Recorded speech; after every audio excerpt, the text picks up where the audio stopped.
What's happening, everyone? Welcome back to the channel. I am DL here with a classic movie review. We are now getting into the Bad Boys films. Bad Boys Ride or Die is going to be out in theaters in a couple of weeks, so we're going to go back and talk about the previous three films. But let's not waste any more time. Let's get into the original Bad Boys that came out in 1995. Let's get into it. Michael Bay. Man, if you guys have followed my channel, I have been very vocal about Michael Bay as a director. Look, one thing I cannot deny about Michael Bay, he's probably one of the best action directors I've seen. Like, he brings the spectacle, the stunts, the explosions. They're very, very fun to watch. So I have to give him flowers on that. But what he's strong with in action, he lacks very much in the character and story department. Most of his films, I'm not even gonna mince words with you. A lot of his films, the characters and story are ass. So Michael Bay, in general, has been a very hit or miss director for me. But one of his hits, I would say, are the Bad Boys films. When I first saw the first Bad Boys, this was before I even knew who Michael Bay was, and I was just a Will Smith and Martin Lawrence fan. And so I just watched the first movie just because I was fans of those two, and to see them in an action film, I mean, what more could you ask for, Um, and this was not what did this come out before? I think this came out before Independence Day, right? I'm about to check that right now so I can make sure. Yes, this came out before Independence Day, so this was really before Will Smith started to become a household name as far as films. But I would say with the first Bad Boys film, I thought it was good. I enjoyed it. I thought it was a solid film, and I thought this was a solid debut for Michael Bay. One of probably the biggest thing I can take from all the Bad Boys films is the chemistry between Will Smith and Martin Lawrence. I think they work off each other so well. Will Smith playing Mike Lowry, and Martin Lawrence playing Marcus Burnett. Both of them I thought were, they're so great together. Just I could watch them do anything, to be honest. Like, between their banter, between how they work off each other in action scenes, like when they're joking around with each other. All this stuff I just think works very, very well. And Will Smith and Martin Lawrence, I think, are actual good friends in real life, and so that natural chemistry that they have with each other bleeds through these films. And even like with the weird writing that is in here, because there is some weird Michael Bay isms in here, like they somehow make the weird stuff, the weird writing here, they still somehow make it entertaining. I think without them in this film, this would have been just a very boring, very generic, very by the numbers, like crime movie, like CSI type of film. It would have just felt like another generic action movie. But with Will Smith and Martin Lawrence, I think they work with each other really well. Mike being the more charismatic of the two, the ladies' man, the first to get into action, stuff like that.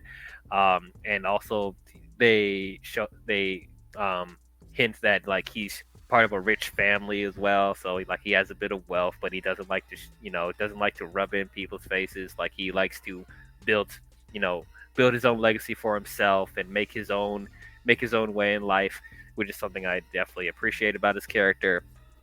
And then Marcus being the exact opposite of him. He's just a regular everyday man. He's a family man. And like, he doesn't like getting into action like instantly as much as Mike does.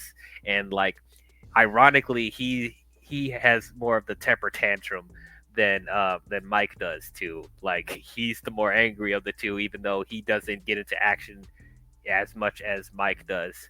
And like, he's also like, when they run across dead bodies and stuff like that, and like he gets sick whenever he has to deal with dead bodies and stuff like that, and Mike's just okay with it. Like, it's funny stuff like that is really really cool. It's like I like how these movies make them such polar opposites of each other, but they complement each other so well.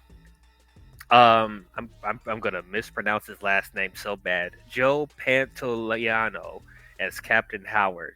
I thought it was really really good. The typical police captain. That's like a hard ass and gets on Mike and Marcus for the littlest things. Like it's entertaining. I thought he was really really good to help you know balance the Mike and Marcus and make sure that they're on their shit and stuff like that. So I thought he served his purpose really really well.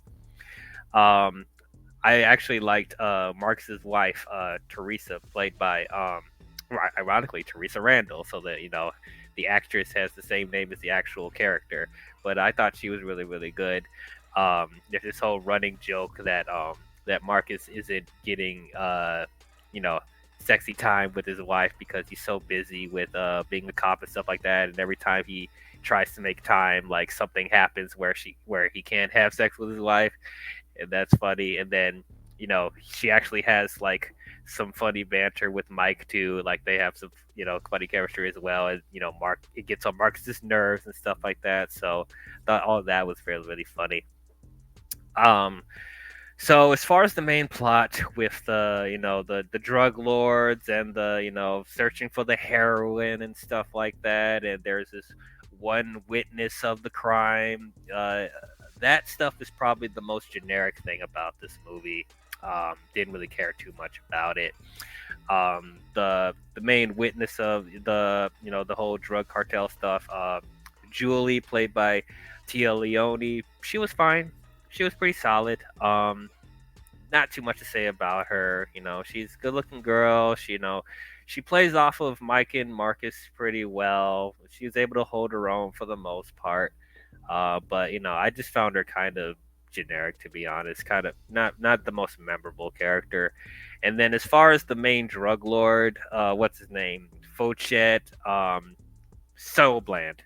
Did not care for him at all. Just generic, angry drug lord. Like, where's my heroin? I need it now. You need to do this now. I can't believe this. Why did you let me get away? It's that type of stuff. It's just a generic drug lord guy that's angry all the time. I think he was more angry than Marcus in this film. But there's nothing interesting about that at all. And the whole heroin plot line, it's like it's enough there to create a conflict with Julie and create a serious enough situation that Mike and Marcus have to get themselves involved in. But like if you watch CSI, if you saw Law and Order, you've seen this plot before, I'm sure.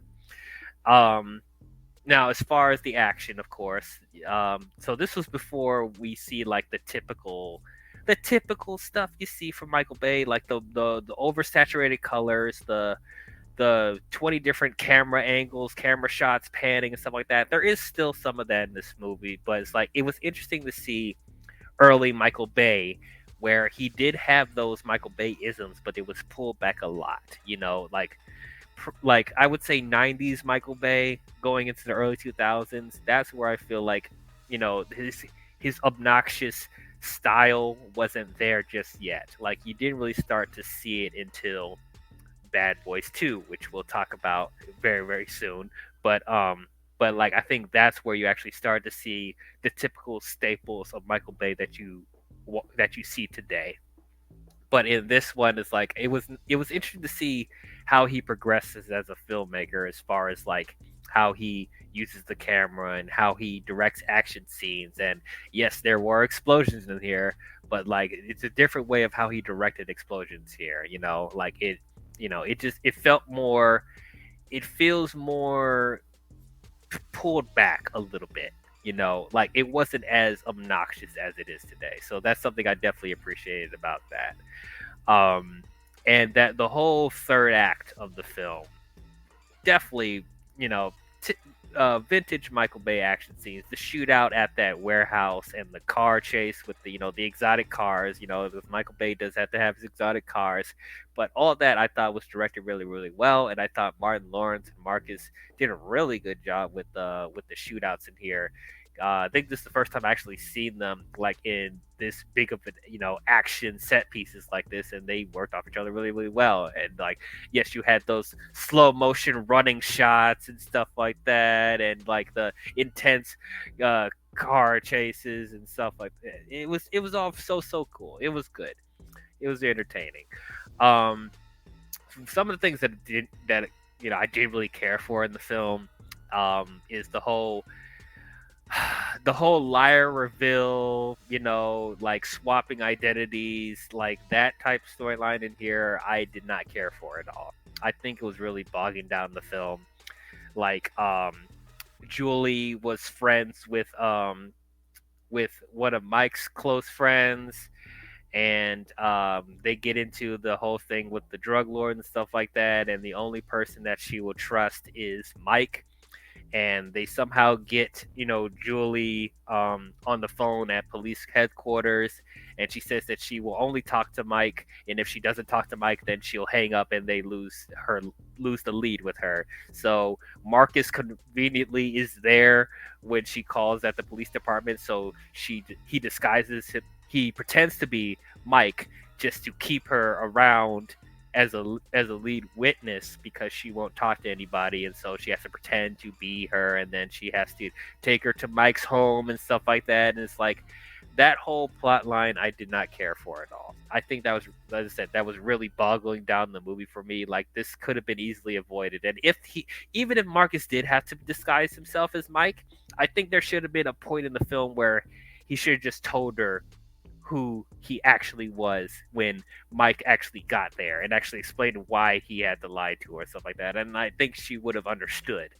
But that stuff I thought was just dumb. And then there's this whole thing where Marcus thinks that Mike is having an affair with his wife, because they had once again they're talking on the phone, and Marcus hears some, funny stuff going on with Mike and Teresa at Marcus's house, because Mike is watching over Teresa while Marcus is, watching over Julie. And then there's this whole thing where he storms to his house and tries to fight with Mike, and that's that type of dumb stuff that I thought was just absolutely silly.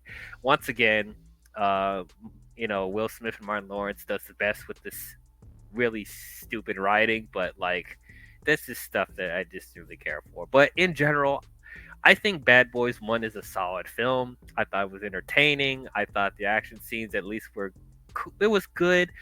Martin Lawrence and Will Smith have excellent chemistry together, so they helped to make this film more entertaining than it actually was. I thought Teresa was good. I thought Julie was solid. The captain was very, very good. The whole plot line with the drug lord and stuff like that, I didn't like at all. Didn't care for. It was just very generic heroin plot. The villain was so bad. But it was a solid watch. I was interested enough to see more from this. Because Will Smith and Martin Lawrence were so good. But not my favorite Michael Bay film, but I thought it was a solid first outing. So I will give Bad Boys a B minus. Solid film. That was good. But those are my thoughts on Bad Boys. What did you guys think about it? Did you guys love it? Did you guys hate it? Did you guys think it was okay? How does it compare to the other Bad Boys films? Comment your thoughts down below and let me know. So the next film I will be talking about is Bad Boys 2. So tune in for that when it comes out. But if you guys enjoyed this review, please don't forget to leave a thumbs up and subscribe to the channel. And don't forget to hit the bell if you want to be notified on future videos I'll be doing. But that's all I have for you Bad Boys fans, and I will see you guys next time. Talk to you guys later. Bad boys, what you gonna do? What you gonna do when they come for you? Bad boys, bad boys.